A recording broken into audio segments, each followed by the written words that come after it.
হচ্ছে আল্লাহকে ডাকা, স্মরণ করা। আল্লাহকে সন্তুষ্ট করার একটি বড় মাধ্যম হচ্ছে আল্লাহকে ডাকা, জিকির আজকার করা, তাসবিহ তাহলিল করা। এর মাধ্যমে আল্লাহকে সন্তুষ্ট করা যায়, এর মাধ্যমে জান্নাত লাভ করা যায়। এ মর্মে আল্লাহ তাআলা আমাদের নবীকে আদেশ করেন, উযকুরুল্লাহা যিকরান কাসীরা, আপনি আল্লাহ তাআলাকে বেশি বেশি ডাকুন। ওয়াসাব্বিহু বুকরাতান ওয়া আসীলা, আপনি সকাল সন্ধ্যা আল্লাহর তাসবিহ তাহলিল করুন, আল্লাহর পবিত্রতা বর্ণনা করুন। আল্লাহ তাআলা অন্যত্রে বলেন, ওয়াজকুরুল্লাহ কাসীরা, তোমরা আল্লাহকে বেশি বেশি ডাকো, তাহলে তোমরা সফলতা অর্জন করবে। অত্র আয়াতে আল্লাহ তাআলা বেশি বেশি ডাকলে তার পরিণতিতে সফলতার কথা বলেছেন। আমরা আল্লাহকে ডেকে জিকির আজকার করে সফলতা অর্জন করতে পারবো ইনশাআল্লাহ।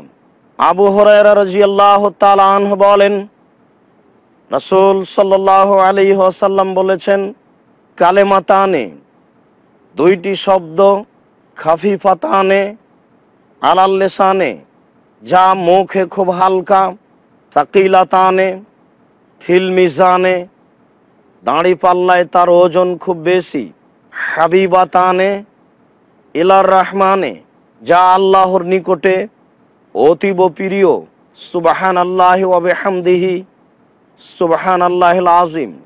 আমরা যদি এই তাসবিহ দুইটি নিয়মিত পাঠ করি, তাহলে আমরা বিচারের মাঠে নেকির পাল্লাকে ভারী করতে পারবো।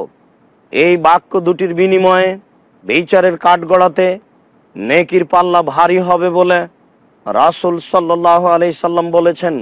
আবু হুরায়রা রাদিয়াল্লাহু তাআলা আনহু বলেন, রাসূল সাল্লাল্লাহু আলাইহি ওয়াসাল্লাম বলেছেন, আমি বলতে চাই, আমার নিকটে অতীব প্রিয় যেই জগতের উপরে সূর্য উঠে তার চেয়ে সুবহানাল্লাহি আলহামদুলিল্লাহি ওয়া লা ইলাহা ইল্লাল্লাহু আল্লাহু আকবার, এই কালেমাগুলি বলা।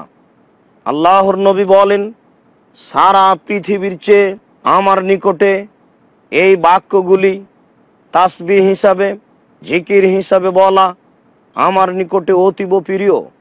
সুবহানাল্লাহি, আল্লাহ তাআলার পবিত্রতা বর্ণনা করি, আলহামদুলিল্লাহ, আল্লাহ তাআলার প্রশংসা করি, লা ইলাহা ইল্লাল্লাহ, আল্লাহ ছাড়া কোনো মাবুদ নেই, তিনি সবচেয়ে বড়। আবু হুরায়রা রাদিয়াল্লাহু তাআলা আনহু বলেন, রাসূল সাল্লাল্লাহু আলাইহি ওয়াসাল্লাম বলেছেন, মাইয়াকুলু মিআ মাররা সুবহানাল্লাহি ওয়া বিহামদিহি, যে ব্যক্তি 100 বার সুবহানাল্লাহি ওয়া বিহামদিহি বলতে পারবে, অর্থ আমি আল্লাহর প্রশংসা সহকারে পবিত্রতা বর্ণনা করছি। আল্লাহর নবী বলেন, হুত্তাত খাতায়াহু ওয়াইন কানাত মিসলা জাবাদিল বাহার, সাগরের ফেনা সমপরিমাণ তার পাপ হলেও এই 100 বার সুবহানাল্লাহি ওয়া বিহামদিহি বলার বিনিময়ে তার পাপকে ক্ষমা করা হবে। সম্মানিত দর্শক মণ্ডলী, আমরা এই তাসবিহ দ্বারা বুঝতে পারছি যে আল্লাহকে আমরা সন্তুষ্ট করতে পারবো, এবং আমাদের পাপ বেশি হতে হতে যদি সাগরের ফেনা সমপরিমাণ হয়, অর্থাৎ প্রচুর পরিমাণে যদি পাপ হয়, আর এই তাসবিহ যদি আমরা বলতে পারি, তাহলে আমাদের সব পাপ ক্ষমা হবে। আনাস রাদিয়াল্লাহু তাআলা আনহু